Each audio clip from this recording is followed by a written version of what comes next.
Morning students, today I am going to start the civics and chapter 2 and our chapter's name is fundamental rights and fundamental duties।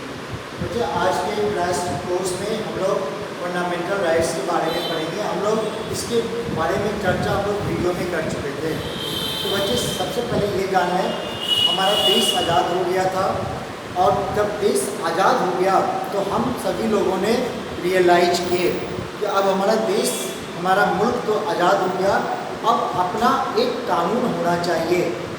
बच्चे तुम्हें जान के आश्चर्य होगा, जब देश आज़ाद हो गया 1947 में, तो 47, 48, 49 हमारे देश का अपना कोई कॉन्स्टिट्यूएंसी नहीं था, कोई नियम कानून नहीं था। तो अब सवाल ये उठता है कि हम लोग फॉलो क्या करते थे?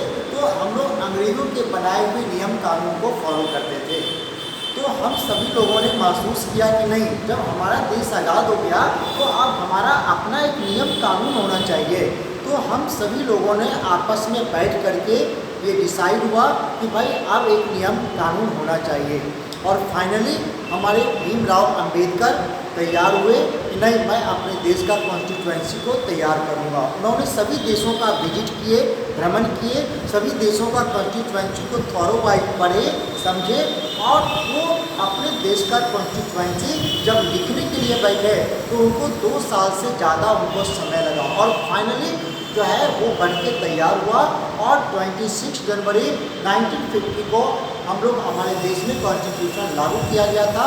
तो हर साल हम लोग अपने स्कूल में, कॉलेज में, अपने घरों में रिपब्लिक डे के रूप में हम लोग सेलिब्रेट करते हैं। तो अब उस नियम कानून में हमारा फंडामेंटल राइट और फंडामेंटल ड्यूटीज़ के बारे में दिया हुआ है। तो बच्चे सबसे पहले फंडामेंटल राइट्स में दिया हुआ है राइट टू इक्वालिटी, हर आदमी को एक समान अधिकार है। तो बच्चे हमारे देश में रहते हैं, यहाँ पे हर आदमी अलग अलग है, जो भी चीज़ें हो, बट कॉन्स्टिट्यूएंसी की बात आता है तो वहाँ पर सब आदमी एक समान है। वहाँ पर ना कोई बड़ा छोटा है, ना कोई कुछ है। आप अपने घर में बड़ा छोटा हो सकते हैं, आप कहीं और अमीर गरीब हो सकते हैं, लेकिन जब देश की बात आता है, कॉन्स्टिट्यूशन की बात आता है, तो वहाँ पर आप एक समान हैं और एक जैसा है। गवर्नमेंट का कोई भी स्कीम होगा वो सबके लिए होगा, गवर्नमेंट का कोई रूल्स रेगुलेशन होगा वो सबके लिए होगा। हम लोग वोट डालने जाते हैं, तो वोट कहाँ डालने जाते हैं बच्चे, तो वहाँ पे एक लाइन लगा होता है, मेल का अलग लाइन होता है, फीमेल का अलग होता है। तो उस मेल या फीमेल के लाइन में अब ऐसा नहीं है कि वो अमीर गरीब के आधार पर होगा लाइन, कास्ट के आधार पर होगा, रिलीजन के आधार पर होगा, नहीं, एक लाइन लगना है और वहाँ पे सभी आदमी को, मेल वाले को मेल के लाइन में लगना है, फीमेल वाले को फीमेल के लाइन में लगना है। तो कहने का मतलब वहाँ पे इक्वालिटी है, एक जैसा है। उसके बाद बच्चे का राइट एविडेंस बेस्ड पॉलिटिशियन, अगर हम अपने बात को, अपने विचार को अगर रख रहे हैं, पॉजिटिवली बात है, अच्छी बातें हैं, तो हम कहीं भी अपनी बात को रख सकते हैं और कोई भी आदमी हमको ऑब्जेक्शन नहीं कर सकता है।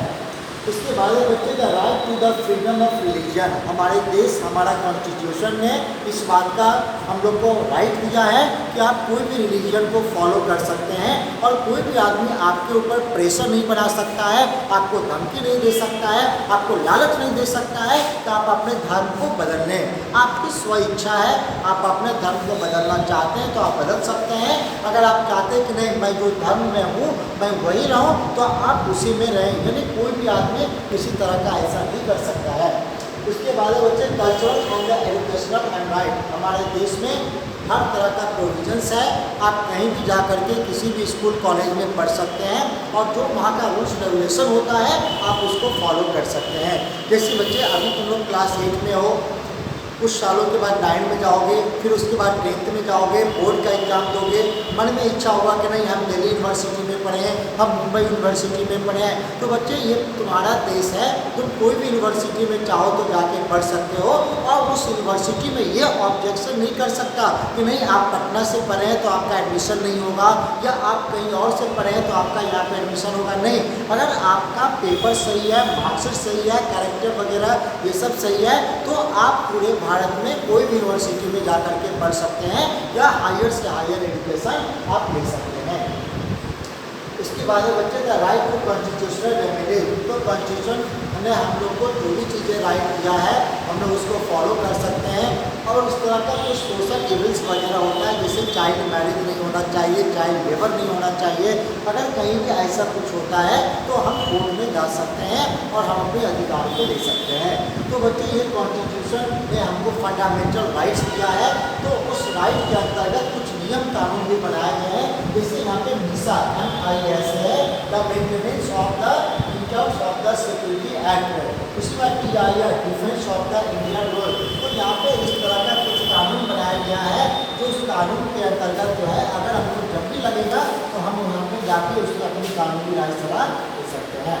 उसके बाद है बच्चे फंडामेंटल राइट्स ड्यूटी में, तो ये भी हमारे कॉन्स्टिट्यूशन में हमको दिया है। उसमें से पहला है the respect of the national symbol. बच्चे जो नेशनल सिंबल्स होता है, फ्लैग होता है या जो भी चीज़ें होता है, उसका हर हालत में रिस्पेक्ट करना चाहिए। हम लोग भारत देश के नागरिक हैं, हम लोग को देश आज़ाद कराए सभी लोगों ने मिल के कराए, और देश जब आज़ाद कराने इतना आसानी से नहीं मिला, लंबे संघर्ष करना पड़ा, ना जाने कितने लोगों को फांसी पे लटकना पड़ा। तो हमारा नेशनल जो भी चीज़ें सिंबल्स वगैरह है, तो उसका हर हालत में हम लोग को रिस्पेक्ट करना चाहिए। जैसे फॉर एग्जांपल आप कहीं रास्ते से जा रहे हैं, अगर रास्ते में आपका फ्लैग अगर गिरा हुआ मिला, तो आपका पहला ड्यूटी बनता है उस फ्लैग को हम साइड कर दें या ऐसी जगह रख दें जहाँ पे किसी का पैर वगैरह ना लगे। इसके अलावा कहीं पर अगर नेशनल सॉन्ग वगैरह गाया जा रहा है, तो सबसे पहले काम है कि आप वहाँ पर बिल्कुल अटेंशन हो जाए और बिल्कुल वहाँ उस समय आप बातचीत वगैरह ना करें।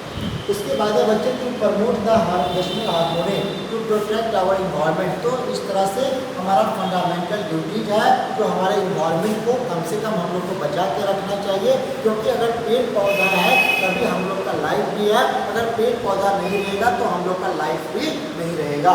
तो बच्चे ये क्लास 8 का जो है एक क्रैश कोर्स था चैप्टर 2 का। हम लोग वीडियो में इसके बारे में और भी जान पड़े, इसका PDF भी कर चुका था, और आज इस चैप्टर का मैं फिर से PDF सेंड करूँगा। अगर कोई भी प्रॉब्लम होगा तो